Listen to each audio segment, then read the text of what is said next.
What's up, everybody? It is Godzilla Fan 17 here, back with another video review. Let me scoot this chair back.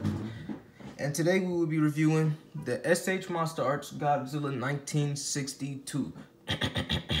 So we're gonna take a look at the box real quick. So the box has a nice picture of the figure on the front. They used the figure instead of the actual suit. It says SH Monsterarts Godzilla 1962. You got the claw marks in the back.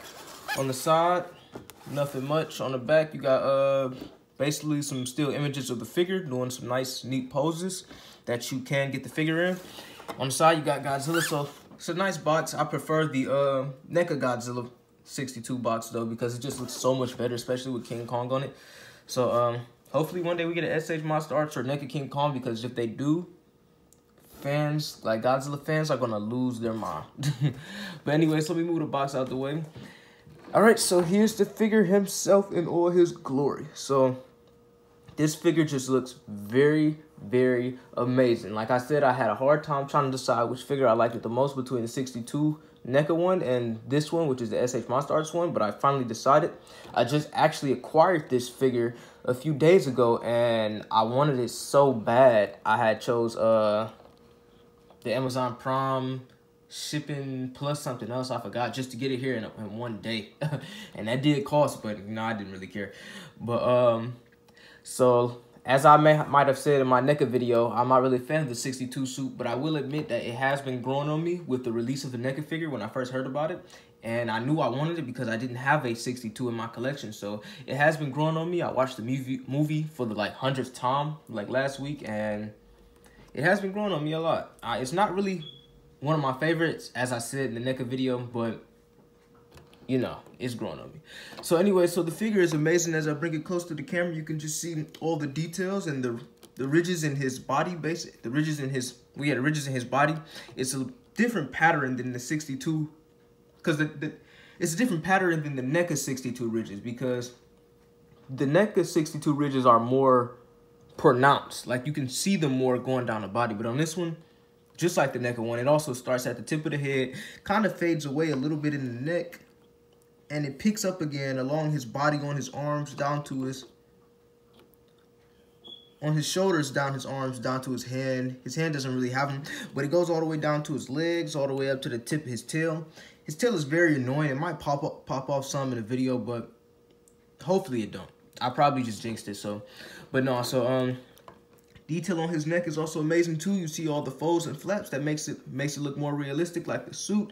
You got the little breastplate, and it's formed a little bit different than the one on the NECA one. You got detail on the toes, detail on the kneecaps. The kneecaps looks very amazing. His toes and claws, his toes and claws is not really. His toenails and his finger claws are not really painted that good. That they're not painted at all. But I guess you can just say he's dirty and just covered up with dirt or something like that. My bad, I had to burp. Excuse me. But no, I guess you can just say he's dirty or something like that. I don't know. But that was pretty lazy. But that's really the only problem with this figure.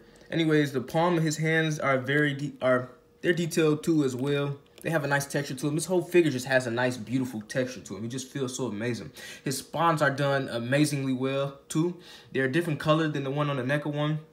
They're like a bluish black color in the middle and a bluish white color at the tips. They are very more hard than the NECA one too. So if this was to fall and drop, these will break without a doubt. But the NECA one, you can just bend and all of that stuff.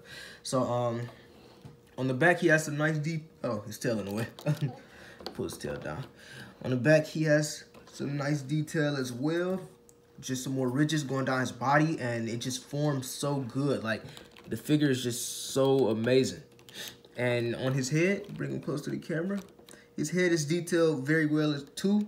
His mouth doesn't close all the way, but I mean, that's cool. You open up his mouth, you see his tongue moves. It's a little bit black at the dark. It's a little bit dark at the back of his throat, so you can't really see too much back there.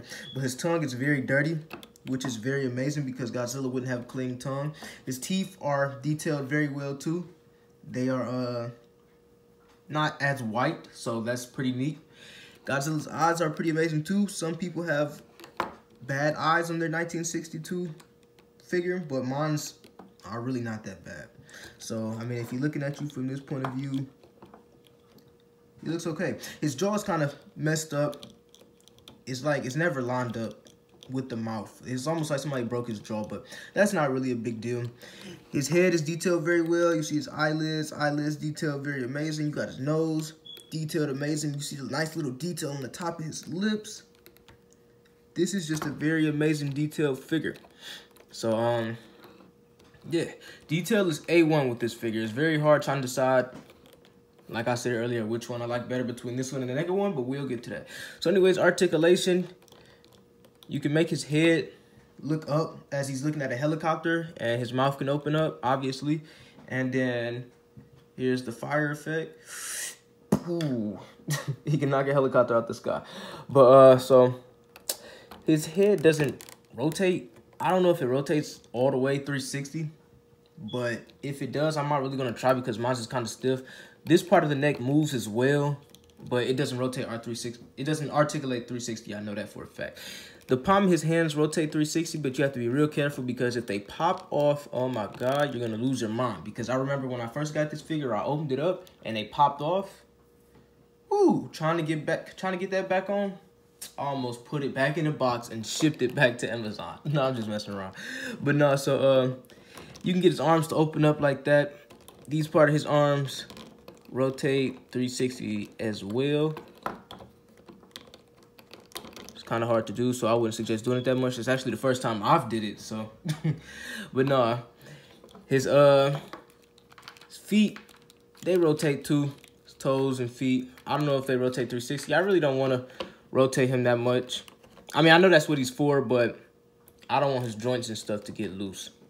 So you can also get Godzilla to do the splits, something the next one can't do, so that's pretty neat. You can pull his shoulders down and you can have his arms resting or whatever. And then you can pull his leg up, his head up.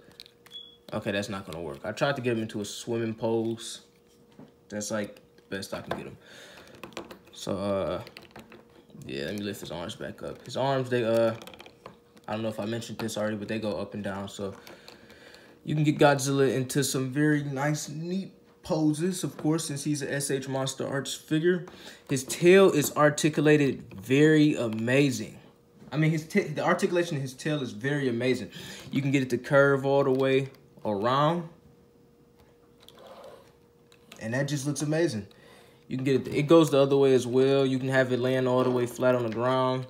You can have this little part up. It's like, it's just so amazing. The articulation of his tail, I will admit, is better than the one on the neck one. So yeah, articulation for the tail is amazing. I'm surprised it didn't pop off. So guess I didn't jinx it. So it all depends on how you like to position his tail. And then you can just have a position like that. I personally like to have it up, but it always looks nice being laid down too because it's a nice long tail. Detail at the, I forgot to mention this, detail at the bottom of his tail is also pretty amazing as well. Detail at the bottom of his feet is amazing also. So detail of this figure is, they really outdone themselves with this figure. This is also my first SH Monsterarts figure. My first NECA figure was a 62. My first SH Monsterarts figure was a 62, which is this one right here. So that's pretty amazing. So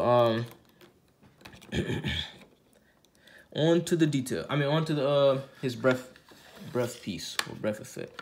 So he comes with a little base and an atomic breath stand or whatever, and you just place it up to his mouth. I don't really like it that much. I mean, it's okay. It's not better than the NECA one for sure, but you just place it up to his mouth and then boom. So it's all right. I prefer the NECA one because it goes in the back of his mouth and you can just leave it there. You don't really, I feel like this takes away the realism of having a breath piece there, but it's still pretty nice to display it like that. So yeah, this figure is just very amazing. I feel like if you can't get this one because of the price, get the NECA one because the NECA one is just as amazing as well. But if you can, and if you like me, you just get both of them because both of them, you will be satisfied with both of them for a fact. I really like how they did the neck with this figure too. Like his neck, this is exactly how 62's neck was in the movie. It was all long, like snake-like. But the NECA one, it did it like with his neck being super long, but it didn't get it completely movie accurate.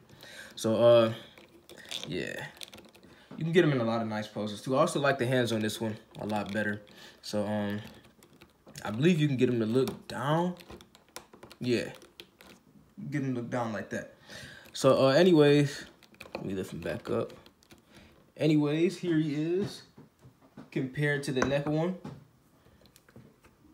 and they look amazing together. I feel like the SH Monsterarts one is probably more movie accurate because he's the more better. His color, his paint scheme is more movie accurate compared to the NECA one. But the NECA paint scheme is also very amazing too. Like I said, I love the green on him, but the black on him is more movie accurate. His spawns are more movie accurate too because it's a lot. His biggest spawn is bigger than the rest, but his biggest spawn is not even bigger than the top one or this one right here. So, and their tails are very different. Like I said, his tail is a lot longer. His tail has more points of articulation while the NECA one don't, and it's more thick. And if you have both of these figures, like, you can just feel the differences between these two figures. But they're still very amazing. Like, you put them close to the camera, you can see what I meant earlier about the ridges being more pronounced than on him. And I actually love the way that looks and feel on this one. But these are still two very beautiful figures. Like, just look at their faces. I feel like 62, like I said, this one is more movie accurate, but at times in the movie, this one is more movie accurate. It seems like they designed these figures based off certain scenes. So, I don't know. But here they go from the front. And these are two very amazing figures. Like I said, I suggest both of them. If you can't get this one, get this one. You will not be disappointed with neither. These are two very amazing, beautiful figures. All right. So, yeah. Let me move him out the way. The neck is 62. So, basically, I mean, that's all I can say for this SH Monsterarts figure. It's my first SH Monsterarts figure, and I'm very satisfied with it. If NECA and SH Monsterarts decide to make a King Kong, they will go perfectly with their counterparts, and that'll be just amazing. So that was my review on the SH Monsterarts Godzilla 1962. Wonderful figure. I suggested to everyone that loves the 62 suit or just love Godzilla in general. And all right, you guys, peace out. Hope you enjoyed the video. If you did, please leave a like, comment in the comment section below, and if you're new to the channel, subscribe.